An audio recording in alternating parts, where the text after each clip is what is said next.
y siempre al fin termino con doble bendición.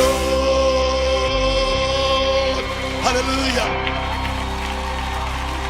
Vamos a hacer nuestra oración de cada tiempo, cada martes de conexión, de avance, y vamos a orar conforme a esto, al contar 3 todos juntos, amén, a la 1, a las 2 y a las 3. Señor, oramos pidiendo que tú hagas que esta epístola a los Efesios sea algo viviente y real a nuestros corazones, y lo hacemos rogándolo en el nombre de nuestro Señor Jesucristo. Amén, amén, gloria al Señor. Bueno, vamos a continuar con la enseñanza de Efesios 2. Estamos en Efesios 2. La semana antepasada estuvimos viendo Efesios 2, 1, 2 y 3. ¿Ok? Y hoy vamos a continuar con Efesios 2, del 4 al 7. En el nombre de Jesús nos va a dar tiempo esos 3 versículos.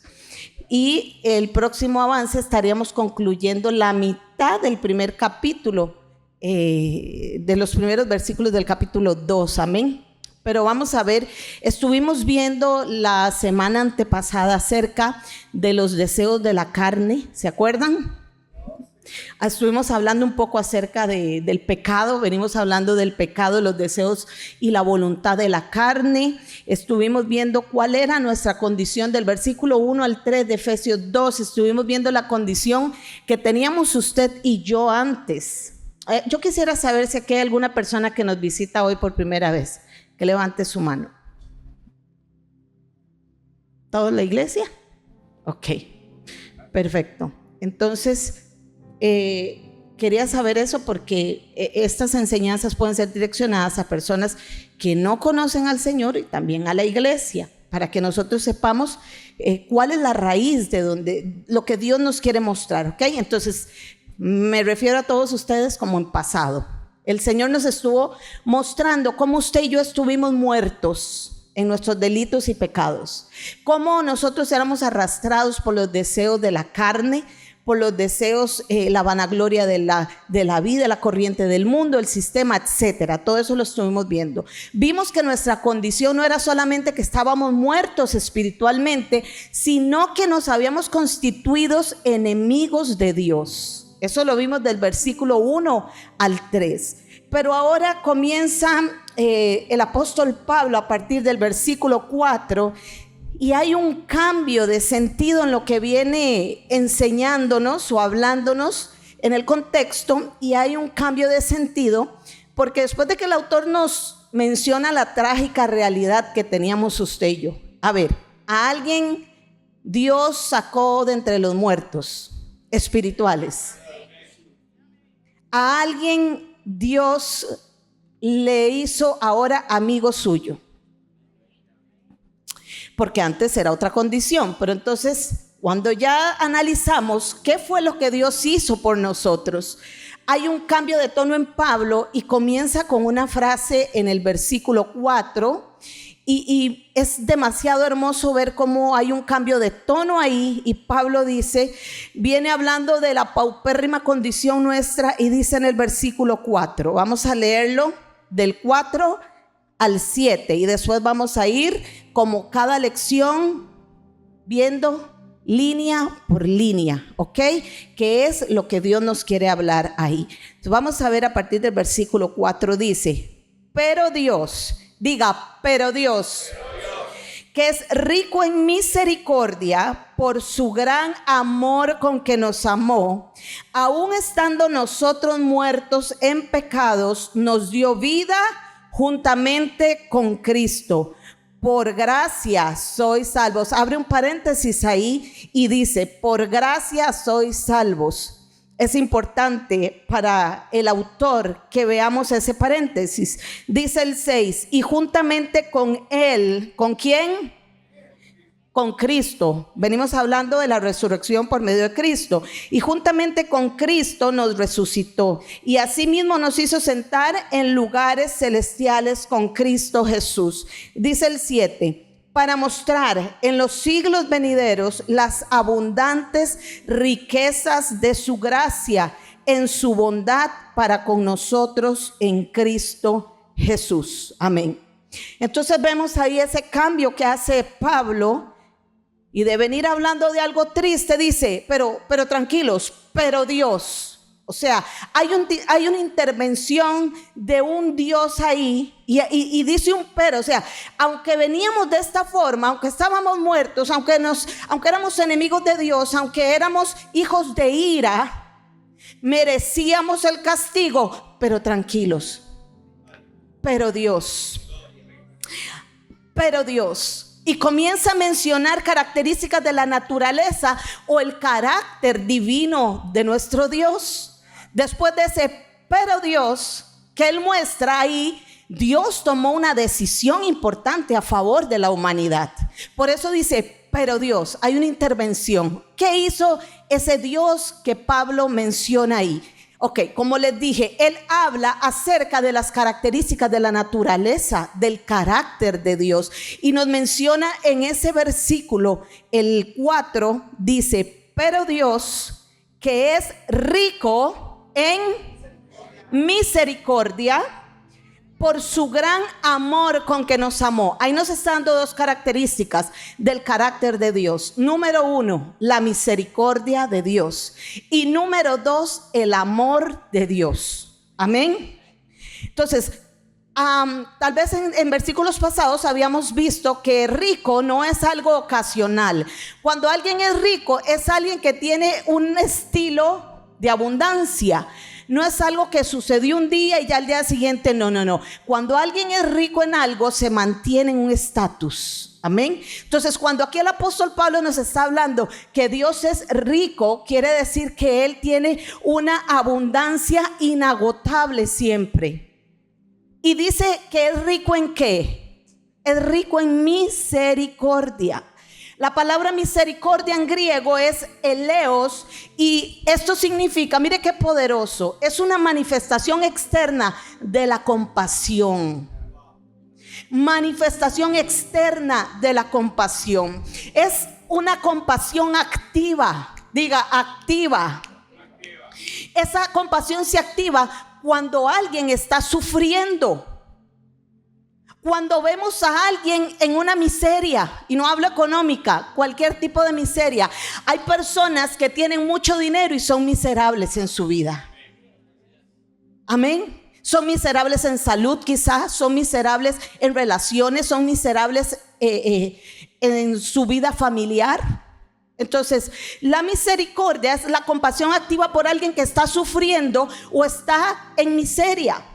Y esto va acompañado por un deseo de activarse, de accionar para aliviarle el dolor a esa persona que está sufriendo. Entonces, eso es la misericordia. Misericordia no es simplemente sentir lástima, porque la lástima es otra cosa. Ni siquiera tampoco misericordia es sentir compasión. Escuche eso. Eso es sentir, activar la compasión, accionar la compasión por alguien que no puede hacer nada por sí mismo. Porque si yo soy un problema y yo puedo solucionarlo, yo no necesito la misericordia ni la compasión de nadie. Yo mismo lo soluciono, o la persona lo soluciona. Pero cuando hay una persona que no puede salir de donde está, que es una persona que está en una situación paupérrima de sufrimiento, de dolor, y yo puedo aliviarle esa carga, entonces la misericordia se activa y yo acciono la compasión. ¿Estamos entendiendo? Amén. La compasión es sentir el dolor por alguien. Escuche, yo puedo sentir dolor por una persona. Amén. Pero la misericordia es actuar para aliviar ese dolor que siente la persona, aunque esa persona no lo merezca. Entonces, no solamente nosotros damos misericordia, o Dios da misericordia por alguien que merece su misericordia, no. Es cuando alguien no lo merece, eso es misericordia, precisamente. Lo tremendo es que la misericordia nos puede mover el corazón, pero la compasión nos mueve las manos. Amén. Entonces hay que entender eso. La lástima es solamente una forma, un sentimiento pasivo que puede haber en nuestro corazón. Incluso muchas personas tienen lástima de alguien de una forma despectiva. Por eso la lástima queda de último lugar. De hecho, ningún cristiano puede caminar en lástima por otro. Es que a mí me dio lástima. No. Mínimo te tiene que dar compasión. Y después ejecutamos la misericordia. Amén. Ahora entonces Dios, hablando de Dios, la misericordia es una de las expresiones más gloriosas del amor de Dios. Es poderoso porque la misericordia es el acto por el cual Dios no nos da lo que nosotros merecemos o lo que nosotros merecíamos, que era lo que usted y yo merecíamos. Un castigo, una condenación. Amén. Eso era lo que merecíamos. Precisamente cuando Dios entra en acción con su misericordia, no nos da lo que merecemos. Amén. Sino que Él se compadece de la condición de esa persona, se compadeció de nosotros. Amén. Y actuó inmediatamente, accionó para salvarnos. Amén. Estábamos muertos en delitos y pecados, esclavos al mundo, a la carne, al diablo, a los deseos. Éramos objetos de la ira de Dios, según lo que vimos desde el versículo 1 hasta el 3. Pero Dios aún así no nos destruyó a ninguno de nosotros. Aquí estoy de pie yo y usted está ahí también, por la misericordia de Dios. Amén. ¿Cuántos le pueden dar un aplauso al Señor por su misericordia?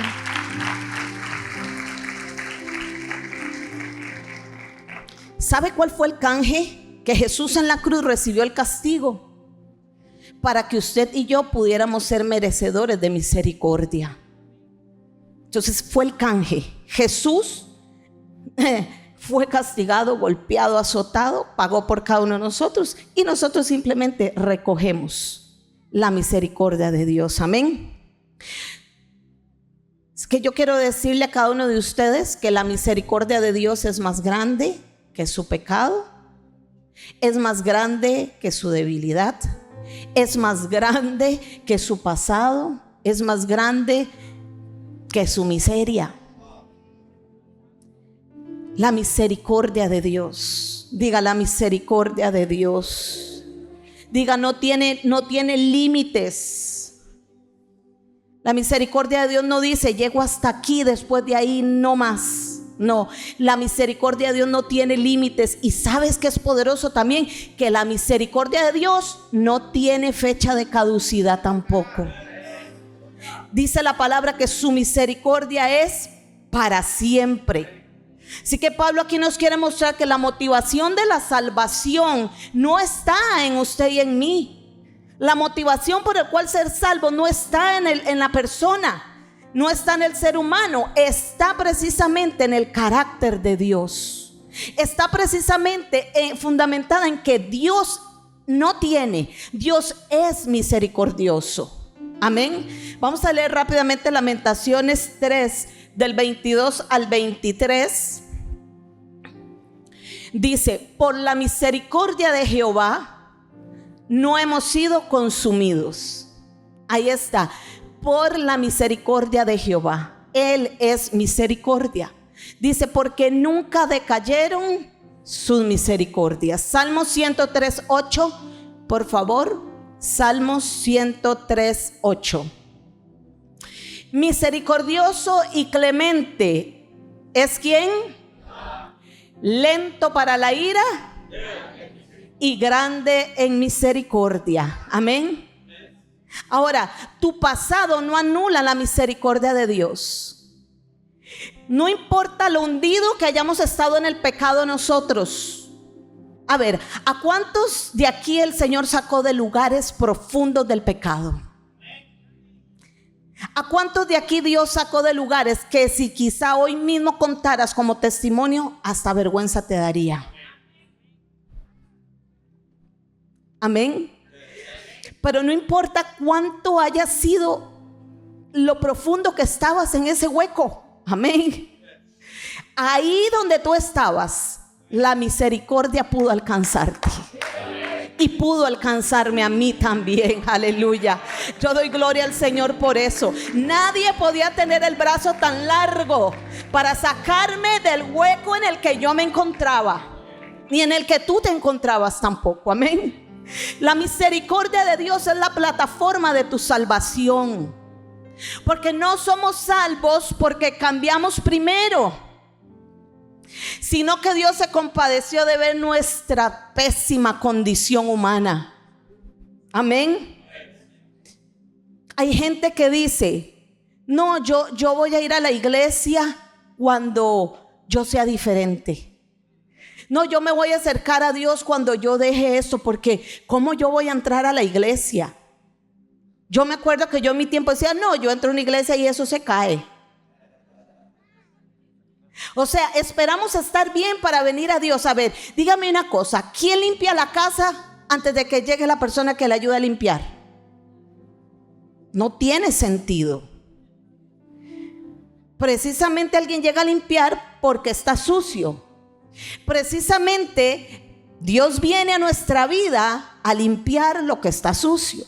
No hay que esperar estar bien para acercarnos a Dios. Entonces, esa misericordia es la plataforma de nuestra salvación. Número 3, vivamos como gente que fuimos alcanzados por la bendita misericordia de Dios. Por eso yo le digo, iglesia, no juzguemos con dureza a nadie. Amén. Al contrario, extendamos esa misma misericordia que nosotros recibimos. Porque a veces como que a los cristianos se les olvida de dónde Dios los sacó. Y como hoy tienen una condición buena, se santifican. Dios ha procesado sus vidas a lo largo de los años. Y tal vez no es que somos perfectos, pero hay cosas que ya superamos en Cristo.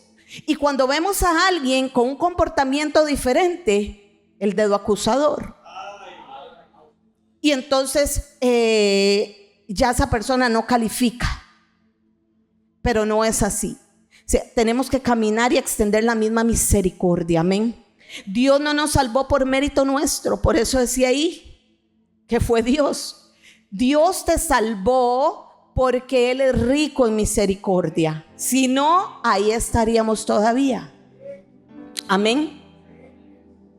Ahora, hay que tener cuidado. Yo no anoté esto, pero Dios lo ponía en mi corazón. A veces las personas creen que porque Dios es grande en misericordia, entonces yo voy, hago al mundo lo que quiero hacer y sé que cuando yo regrese Dios me va a perdonar porque Él es grande en misericordia. Pero hay que tener mucho cuidado. Hay que tener mucho cuidado. Amén. Porque por ahí el libro de Hebreos habla que el que peca voluntariamente, deliberadamente, es voluntariamente. O sea, a sabiendas de lo que usted está haciendo. Hay personas que dicen: yo voy a ir a hacer esto que está mal y después me arrepiento. Mucho cuidado. Eso es, me estoy adelantando, pero eso es abuso de gracia, abuso de misericordia. Amén. Entonces tengamos cuidado con eso. Vamos con la segunda parte del versículo 2:4. Dice, si lo pueden poner por favor en la pantalla, le agradezco para que vayamos leyéndolo. Efesios 2:4. Pero Dios, que es rico en misericordia, ¿entendimos lo que era la misericordia? ¿Sí? Por su gran amor con que nos amó. Segundo característica del carácter de Dios: amor. Diga, amor. La palabra amor en griego es ágape. Ese amor que nos habla acá Efesios 2:4 es la palabra ágape. Y esa palabra ágape es el tipo de amor más profundo. Es un amor divino. Amén. Y ese amor ágape tiene algunas características importantes que es necesario que cada cristiano lo entienda. ¿Sabe por qué? Porque hay muchos creyentes que les cuesta mucho recibir el amor de Dios. Y aunque usted diga que no, yo sé que es así. Por eso les cuesta recibir bendiciones de parte de Dios. Por eso les cuesta que Dios los exalte. Tal vez se han humillado y Dios quiere exaltar cuando es tiempo, y esa persona no puede aceptarlo. Esa persona no puede recibir el amor del Padre porque no entiende la profundidad del amor de Dios. Aquí hay unas características importantes sobre el amor ágape. Número 1, el amor ágape, que es el amor de Dios, es un amor incondicional. Diga, incondicional. Eso quiere decir que no depende de lo que nosotros hayamos hecho. Usted y yo no hicimos nada para merecer el amor de Dios. De hecho, hicimos todo mal, todo al revés. Entonces, precisamente eso es un amor incondicional. Cuando se recibe no por lo que hagamos, sino por la persona que lo está dando. ¿Me explico? Dios ama no porque Él tenga amor. Dios ama porque Él es amor. Esa es su naturaleza. Y por más que nosotros pensemos que Dios a nosotros un día nos va a dejar de amar, eso es una de las imposibilidades de Dios, por decirlo así. Dios jamás podrá dejar de amarte, jamás podrá dejar de amarnos. Y ahí es donde algunos no entienden, y yo creo que usted se va a identificar con esta frase que ha escuchado por la televisión o en la calle. Muchas veces algunos de algunas minorías que andan por ahí queriendo adoctrinar a otros dicen: como un Dios de amor no va a aceptar que yo ame a otra persona igual a mí. ¿Cómo un Dios de amor va a mandar criaturas al infierno? Usted lo ha oído. Pero la palabra de Dios dice: si nosotros siendo malos sabemos dar buenas cosas, ¿cuánto más vuestro Padre? ¿Por qué digo este versículo? Porque yo siendo mala, como dice la palabra, cuando mis hijos, yo creo que no hay amor como el de un padre por sus hijos. Y yo aún así amando a mis hijos, cuando han hecho algo mal, los hemos corregido. Bueno, tal vez aquí ya en este siglo hay papás que no saben lo que es dar corrección o disciplina a sus hijos con la vara. Pero al menos cuando los míos estaban creciendo, ya no, porque ya todos son grandes. Sin embargo, ellos saben que les va de otra forma. Pero cuando ellos estaban creciendo, no sé si Tania se acuerda, la paleta. La paleta con el nombre pertenece a. Y esa paleta era una paleta de madera para cocinar. Pero esa paleta yo se la asomaba por el bolso a mis hijos y ya sabían que tenían que calmarse. Entonces, por más que yo ame a mis hijos, yo sé que mi amor es tan profundo por ellos que yo tengo que disciplinarlos. Y la palabra dice que al que Dios ama, al hijo que Dios ama, a ese disciplina.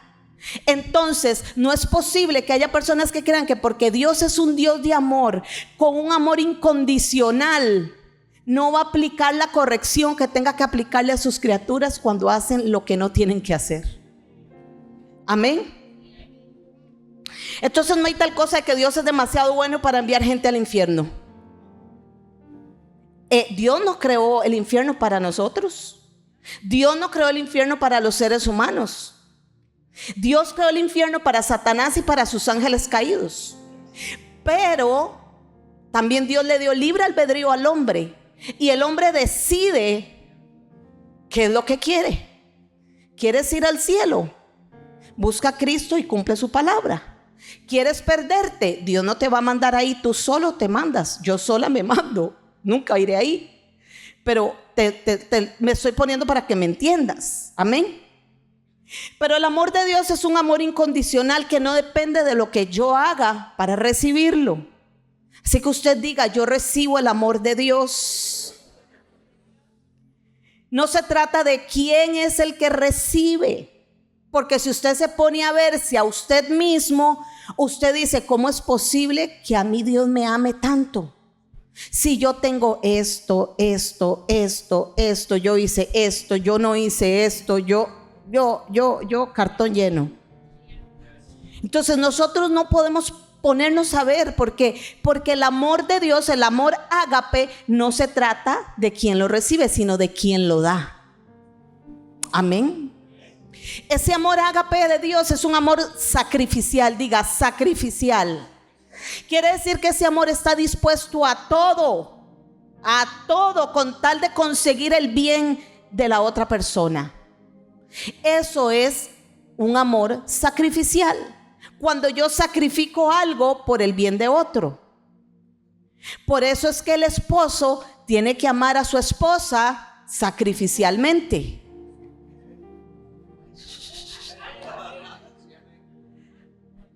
Nadie dijo amén, pero allá usted, váyale a la palabra. Pero ese amor sacrificial se da incluso cuando la otra persona no lo merezca. Porque precisamente es un sacrificio. ¿Cuántos a veces dicen esto es un sacrificio para mí? Pero lo tengo que hacer. Amén. El amor ágape es un amor activo, diga activo. No es un sentimiento. Dios no es sensorial. Dios no es un Dios sensorial que se mueve por lo que siente. El amor ágape es activo porque es una decisión. Es una acción concreta a favor del ser que yo estoy amando. Eso es lo que ha hecho Dios por nosotros. Él tiene un amor ágape activo. Diga, el amor es una decisión. Por eso no existen los matrimonios. Es que siento que yo ya no lo amo. Eso no existe. En la iglesia de Cristo no debería de existir. Existe lamentablemente, pero no debería de existir porque el amor es una decisión. Yo decido amarte por encima de. Pero quiere que le diga algo. Eso es un nivel de madurez. En Dios es su naturaleza, en nosotros es un nivel de madurez.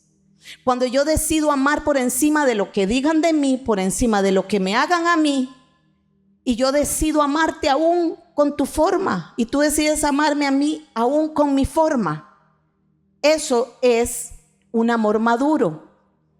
Amén. El amor ágape es un amor inmutable, diga inmutable, porque el amor de Dios no cambia por las circunstancias. No cambia. No cambia, aunque nosotros fallemos, aunque nosotros nos equivoquemos, el amor de Dios nunca jamás cambiará. Es inmutable, no cambia por circunstancias. Es un amor constante, continuo, fiel y eterno. ¿Usted está contento de saber que usted lo ama a alguien en esa magnitud? Porque la próxima vez que usted se sienta condenado por el diablo, usted tiene que levantar la bandera del amor. La bandera del amor de Dios sobre tu vida es la bandera que va a sanarte, que va a libertarte y que va a sacarte de esa condenación que el diablo te dice: tú no mereces nada porque tú en el mundo fuiste terrible.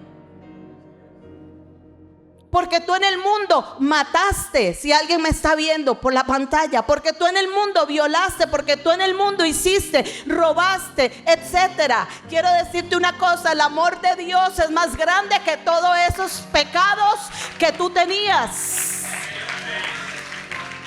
Aleluya. Esto también, al igual que la misericordia, quiere decir que el amor de Dios no se trata de lo que recibamos por quienes somos, sino que se trata de quién es Él. Al igual que la misericordia, porque son características del carácter de Dios. Esto es el carácter de Dios. Él es misericordia y Él es amor. Amén. Ese amor es la fuente de toda gracia. Mire qué lindo. El amor es la fuente de la gracia. Nada podrá separarte a ti y a mí de ese amor. Nada. Diga nada. Y usted ya lo conoce, en Romanos 8:38-39 dice: nada podrá separarme del amor de Dios que es en Cristo Jesús. Ni lo alto, ni lo bajo, ni lo profundo, ni lo ancho, ni lo porvenir, ni ninguna, nada. Póngale usted lo que sea. Pablo le puso lo que él pensó. Póngale usted lo que usted pueda pensar en su cabeza, en su mente. ¿Qué me podrá a mí separar del amor de Dios que es por medio de Cristo? Carencias, falta de trabajo, falta de pareja, desprecios, rechazos, dolores. Nada de eso es más grande que el amor de Jesús por cada uno de nosotros. Aleluya. Y ese amor es el mismo amor que Dios nos demanda a nosotros los creyentes. Mire qué tremendo. Porque cuando leemos Gálatas 5:22, que el amor es un fruto del Espíritu, si lo tienen por ahí, Gálatas 5:22 dice: mas el fruto del Espíritu es amor. Ese amor que nos habla Gálatas ahí, esa palabra amor, cuando usted la busca en el diccionario en griego, es la misma palabra que usó en Efesios 2:4, ágape. Quiere decir que el fruto del Espíritu es un amor que tiene que tener todas estas características. No digas que tú amas a tu hermano y a la primera que te hace, ya no lo quieres ni ver. Ya no le quieres hablar. Ya te das la vuelta por el otro lado para no topártelo de frente. No estás amando con el verdadero amor. El verdadero amor, ya lo vimos, 4 sencillas palabras, pero profundas. Y ese es el mismo amor que Dios demanda para que tú ames. Amén. Versículo 5, Efesios 2:5. Dice: aún estando nosotros muertos en pecados, nos dio vida juntamente con Cristo. Y dice: por gracia sois salvos. Vamos a ver esa primera línea que ya lo vimos. Ya esta parte viene siendo repetitiva. Solo voy a leer esto rápido. Aún estando nosotros muertos en pecados. Pablo nos está repitiendo intencionalmente una y otra vez: ustedes estaban muertos. No jueguen mucho vivos. Ustedes estaban muertos. Acuérdese de donde Dios a ustedes los sacó. No saque pecho ahora. Ustedes estaban muertos. Eso lo vimos en el versículo 1 también. Ya lo estudiamos. Estábamos muertos. Ahí puse en la diapositiva la palabra necros, que es muerto, no puede reaccionar. Cadáver, no teníamos capacidad de responder a Dios. Ninguno teníamos capacidad de responderle a Dios. Póngase a pensar, cuando usted vino a Cristo, ¿cuánto tiempo antes a usted lo persiguió el Espíritu Santo? ¿Cuánto? 8. ¿Cuántos años? Ni se acuerda. Yo me acuerdo que el Señor me perseguía y me perseguía. Y ponía en mí aquel sentimiento horrible, porque era horrible. Yo estaba sentada en un bar y yo sentía ahí la voz de Dios, me martillaba y no me dejaba en paz. Y yo estaba ahí sentada riéndome, pero por dentro muerta del miedo, porque yo decía: si en este momento yo me muero, me voy para el infierno, pero sin visa. Si en este momento Jesucristo viene, yo me quedo aquí sentada en esta silla bebiendo.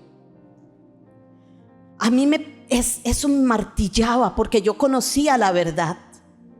Entonces yo no tenía capacidad de responderle a Dios. Caminaba por las calles, me daban tratados y era una repulsión la que yo sentía.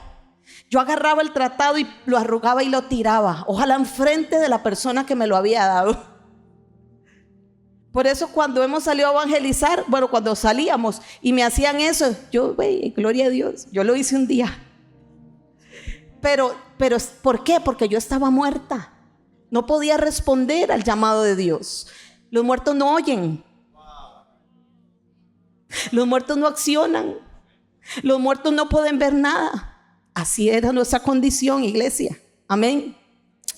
Pero mire qué lindo, sigue diciendo el versículo 5, nos dio vida juntamente con Cristo. Dar vida junto con, esas son las palabras en griego, dar vida junto con. Dios no solo nos dio la vida, sino que lo hizo juntamente con Cristo. No existe resurrección de esa muerte espiritual separado de Jesucristo. No hay manera de poder venir a la vida independiente de Cristo. No existe.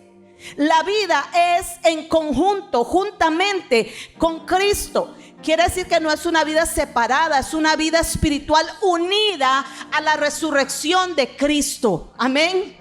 La resurrección no es únicamente un hecho histórico, sino que es una realidad espiritual. Mire, si esto no fuera una realidad espiritual, usted no estaría aquí sentado. Usted seguiría ahí afuera en el mundo. Usted seguiría ahí muerto.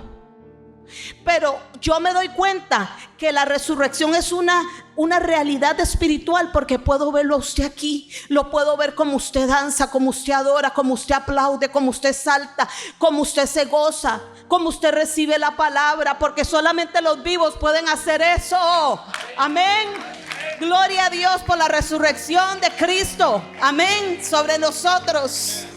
Aleluya.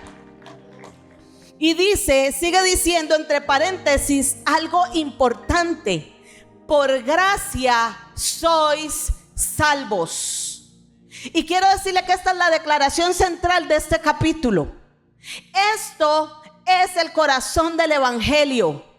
Diga, el corazón del evangelio es la gracia de Dios.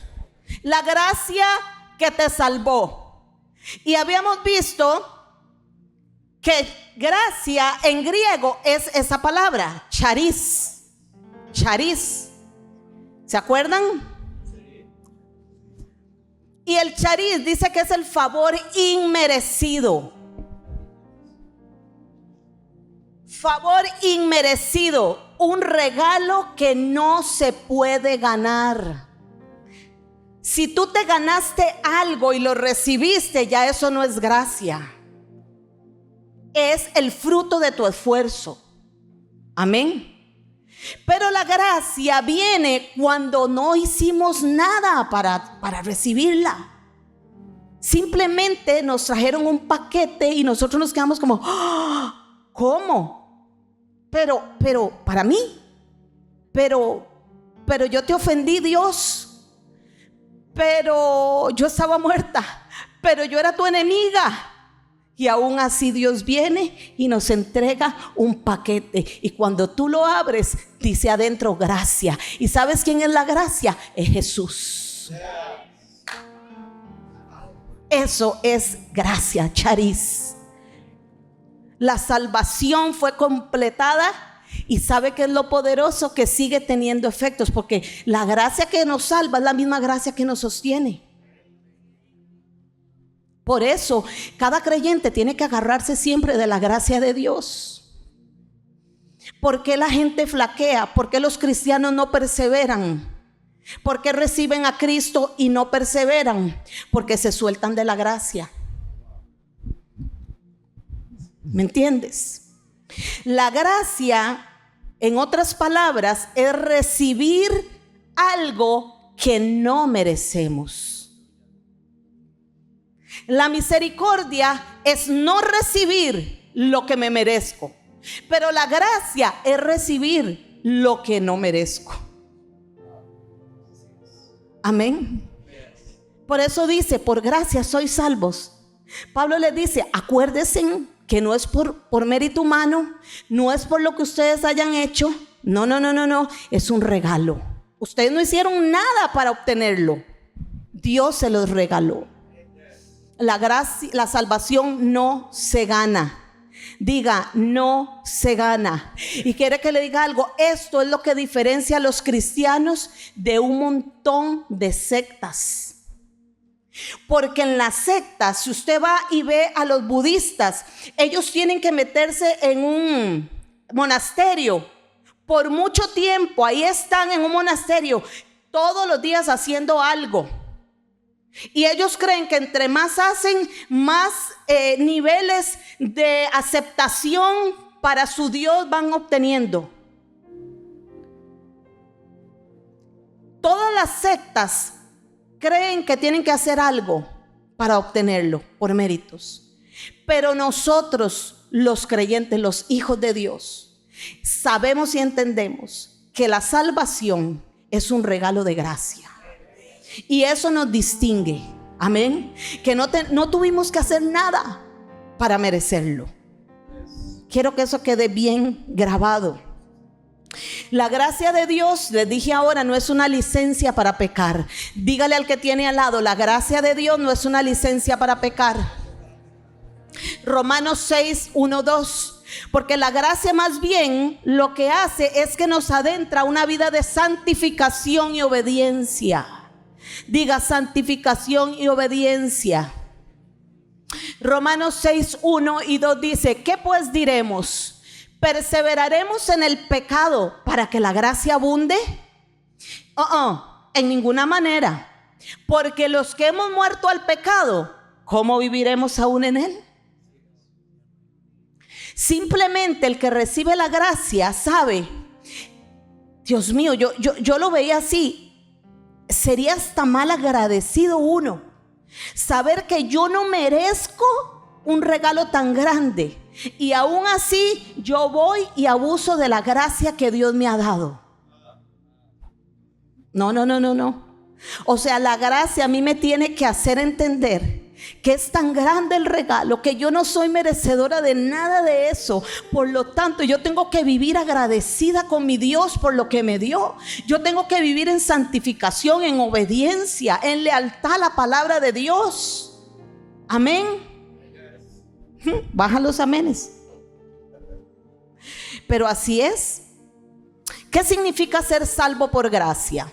Estábamos espiritualmente muertos en delitos y pecados. Éramos totalmente incapaces de salvarnos a nosotros mismos. Dios interviene en la escena, leo para ustedes, y por gracia nos alcanza, por regalo. ¿Por qué lo hizo? ¿Por qué lo hizo de esta forma? ¿Sabe por qué Dios tuvo que acudir a su gracia? Porque en nosotros no encontró nada bueno. Y como no encontró nada bueno, no le quedó otra cosa que echar mano de su propia naturaleza de gracia para extendernos a nosotros la salvación.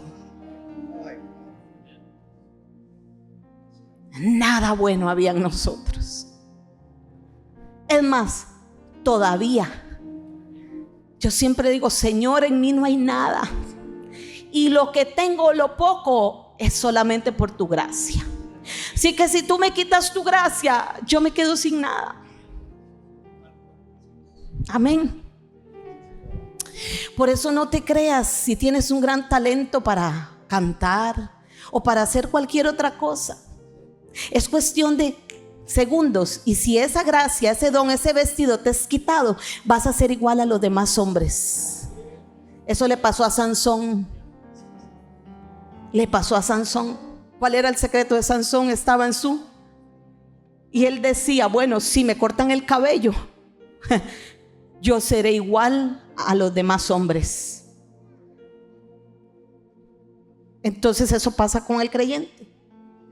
Por eso es que toda persona que está aquí en este altar tiene que recordar que si usted no tiene la gracia de Dios sobre usted, usted va a ser igual al resto. Pero si la gracia reposa sobre usted, usted va a hacer cosas poderosas en Dios. Pero nunca se le tiene que olvidar que eso le pertenece al dador de los dones. Amén. Por eso nadie puede exaltarse por lo que tiene. Por eso toda la iglesia, todo servidor, todo líder, todo pastor, todo ministro tiene que caminar en humildad. Siempre. Amén. Él intervino en esa cena, ya les dije. Cuando Dios descendió para liberar a los israelitas, mire qué tremendo. Dios no liberó a los israelitas porque ellos eran buenos. Eran unos idólatras, adoraban un becerro, refutaban contra Dios, renegaban contra Dios, renegaron todo el tiempo. Y aún así Dios los salva. No los salvó porque Israel hubiese hecho algo. No, no, no. Dios los salvó simplemente por algo. Porque Dios los ama. Al igual que a ti y al igual que a mí. Amén. La gracia es la vida para los muertos. Diga, la gracia es la vida para los muertos. La gracia es la libertad para los esclavos. La gracia es la justicia para los injustos. Mire qué tremendo. Cuando la gracia viene y visita, aún en nuestra injusticia, la gracia nos permite vernos justos. Aún cuando estábamos esclavos o estamos esclavos en algo, la gracia nos visita. ¿Y qué pasa? Libres. ¿Cuántos pueden adorar a Dios un momento? Dele gracias por su gracia. La gracia es Jesús. La gracia es Jesús. Es Jesús. Aleluya. Gracias por tu gracia. Por eso aquí nadie debe de sentirse atado al pecado, a la esclavitud. Porque la gracia ha sido derramada sobre todos los que están aquí sentados. Dale gracias. Gracias, Jesús. Gracias, Padre, por tu gracia. Gracias, Jesús. Gracias, Jesús. Gracias, Jesús, por ese regalo. Gracias. Gracias, Señor. Aleluya. Tú eres bueno, Señor. Gracias.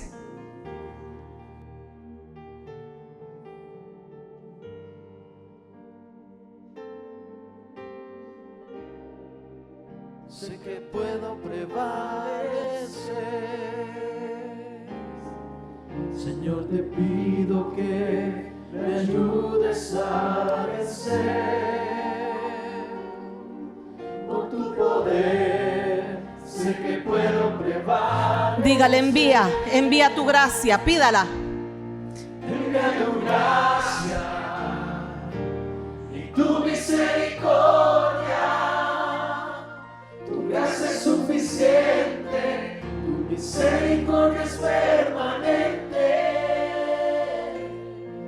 Envía tu gracia y tu misericordia. Tu gracia es suficiente, tu misericordia es permanente. Escuche eso. Cuando soy débil, entonces fuerte soy.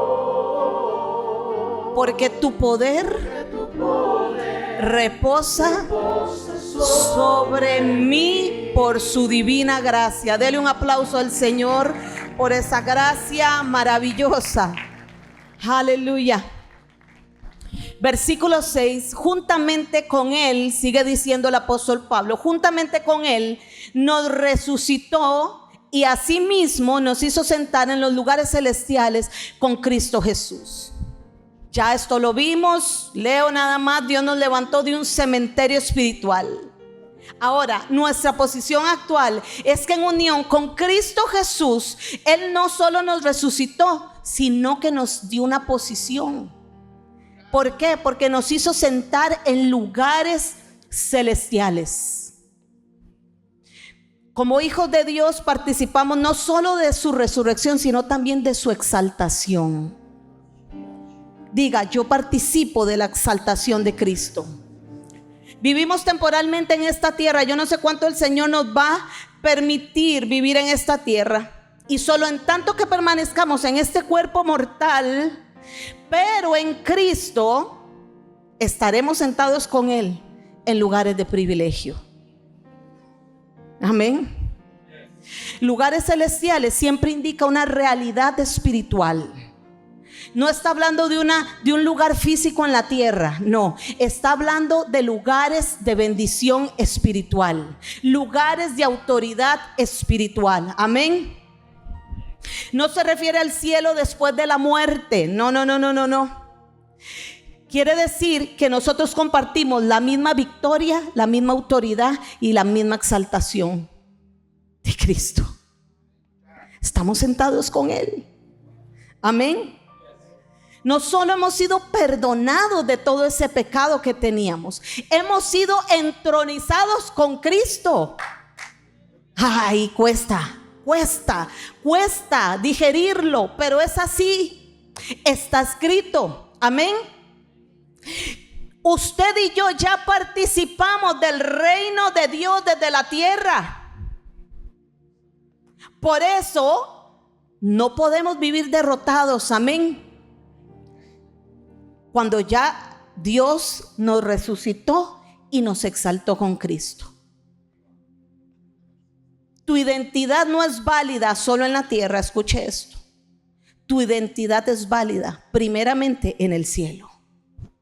O sea, lo que tú eres aquí en la tierra es porque primero lo eres en el cielo. Lo que pasa es que hay muchos creyentes que no lo han entendido y por eso todos los días de su vida viven por alcanzar la victoria. No viven desde la victoria. ¿Está entendiendo? Ese lugar en el cual estamos sentados juntamente con Cristo no es para trabajar en esta tierra para tratar de alcanzar la victoria.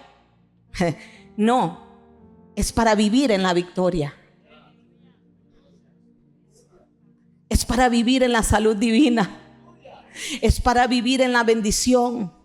Es para vivir llenos del Espíritu Santo. Amén.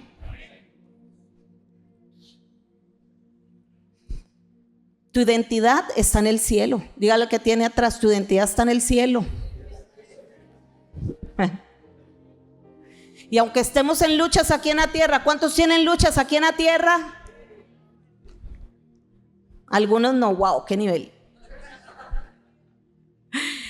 Aunque estemos en luchas aquí en la tierra, ya tenemos una posición que ha sido asegurada en lo alto. La salvación no solo nos levanta del pecado, nos levantó del pecado. Como dije ahora, nos entroniza con Cristo para vivir una victoria espiritual, porque es una posición espiritual. Amén. Entonces, tu vida y mi vida no se define por el lugar donde tú vives. Puede ser que haya una viejita que viva allá o alguien que viva allá en un ranchito de 4 latas sin piso, que se le mete el agua porque apenas está conociendo a Cristo y no ha conocido la revelación de la provisión de Dios, pero aún en ese momento ella ya tiene victoria, ya está sentada con Cristo en lugares celestiales. O sea, su posición en la tierra no es la que le da una identidad, es el entender que ya está sentada con Cristo, que le da una identidad y el cielo lo conoce y el cielo lo respeta. ¿Usted cree que los ángeles obedecerían a la voz del mandato de nosotros si nosotros no fuésemos conocidos en el cielo?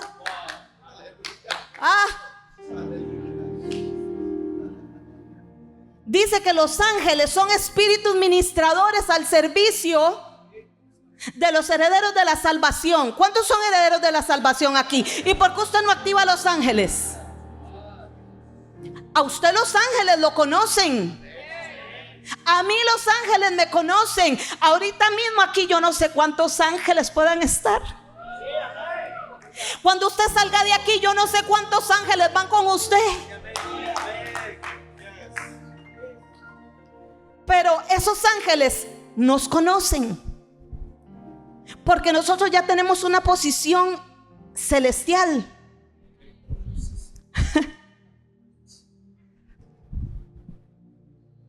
¿Cuál es el propósito de todo esto?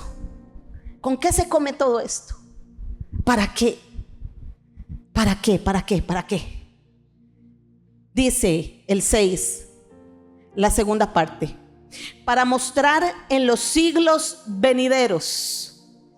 7, perdón. Para mostrar en los siglos venideros las abundantes riquezas de su gracia en su bondad para con nosotros en Cristo Jesús. Mostrar es exhibir claramente sin duda algo. dar a conocer algo con un propósito. Él nos salva para revelarle a todos algo eterno y glorioso en los siglos venideros. Escuche, cada persona que Dios salva es para algo. Y dice aquí que es precisamente esto, para mostrar en los siglos que han de venir las abundantes riquezas de la gracia en su bondad para con nosotros. ¿Cómo Dios podría mostrar las riquezas de la gracia en nosotros? Porque ha hecho cambios en nuestras vidas, porque nos ha transformado. Vamos a verlo.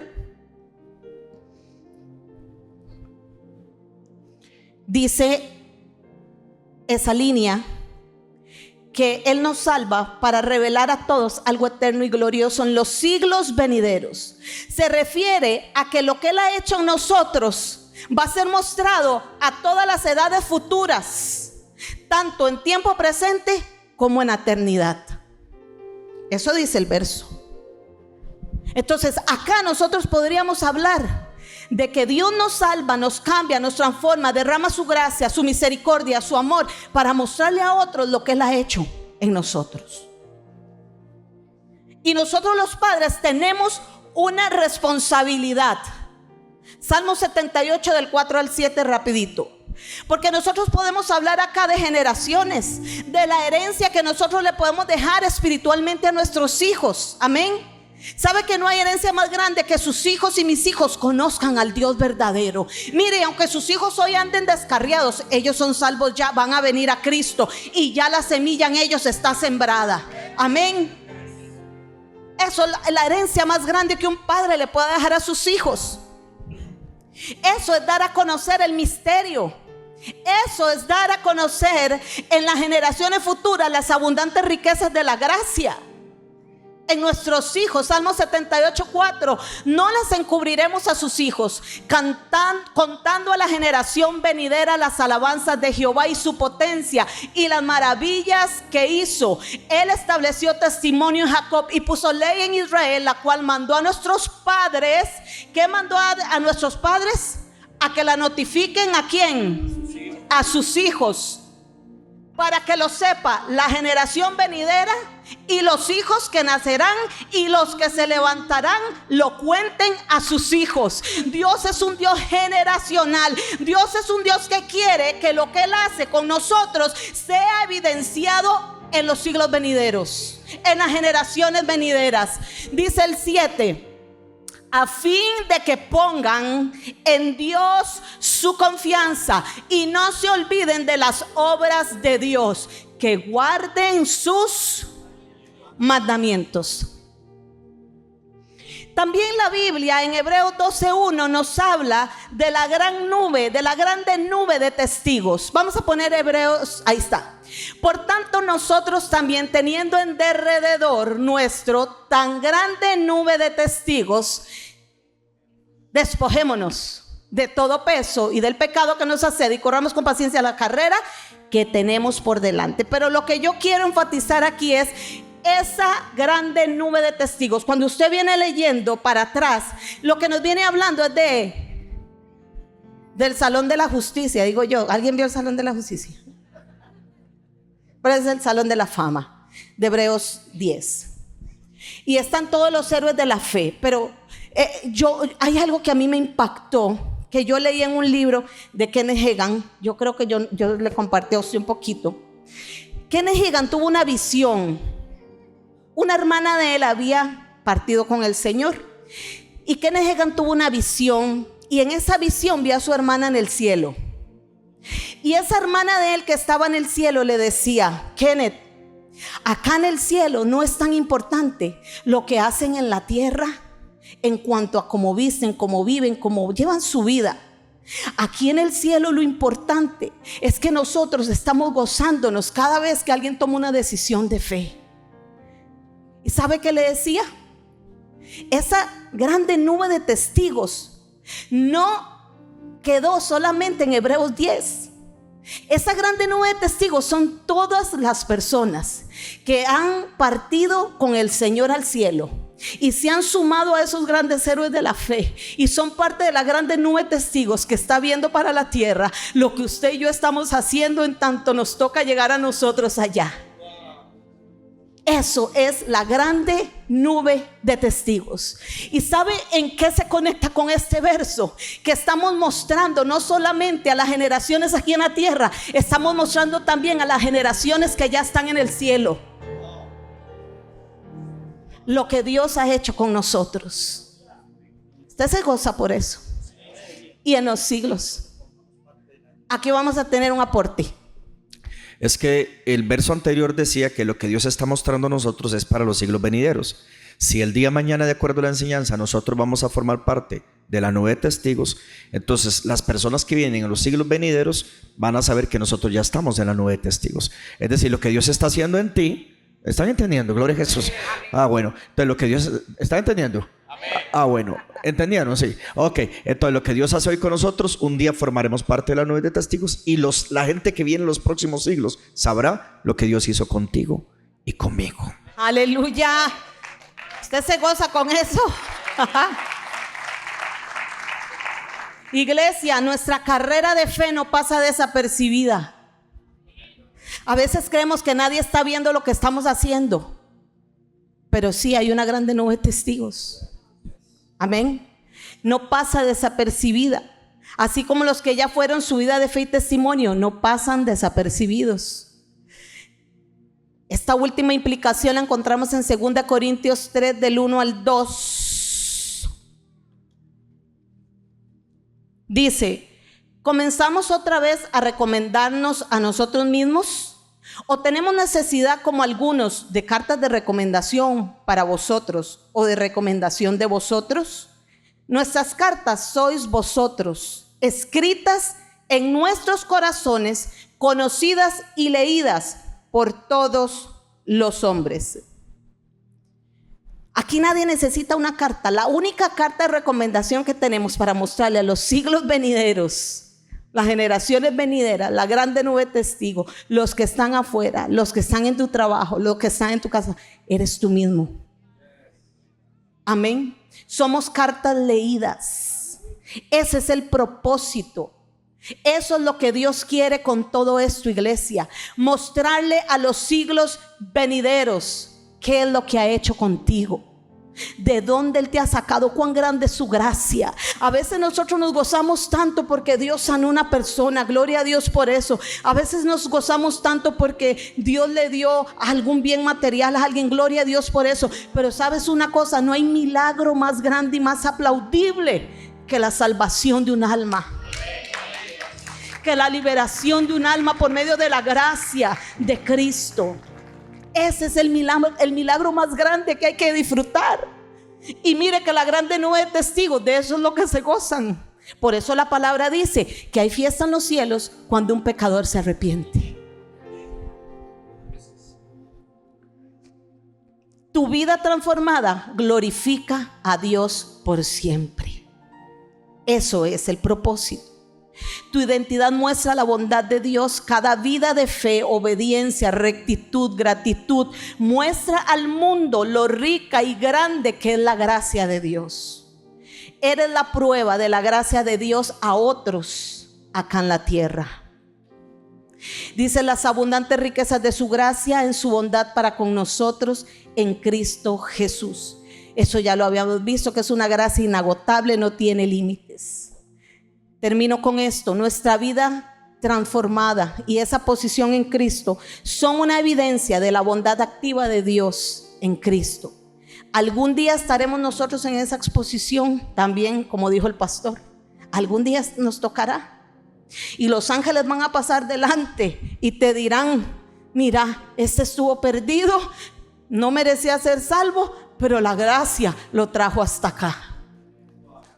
Aleluya, eso vamos a hacer usted y yo. Y eso será un motivo de alabanza por toda la eternidad en los cielos y también en la tierra. Amén. Dele un aplauso al Señor por esa bendita gracia de nuestro Señor Jesucristo. Póngase de pie, por favor, iglesia. Y siempre al fin termino con doble Aleluya.